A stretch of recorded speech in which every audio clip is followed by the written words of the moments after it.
maganda to. Okay. So, related to sa work.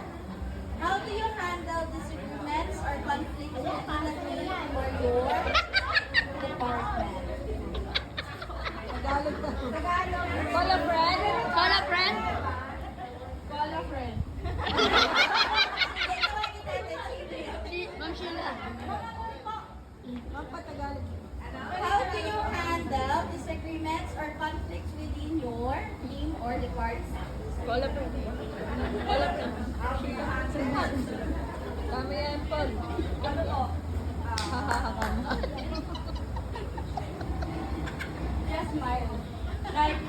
Like me, just smile.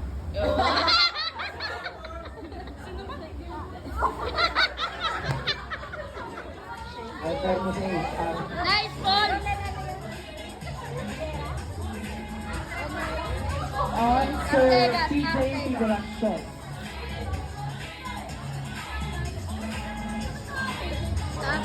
Ma'am, ano ang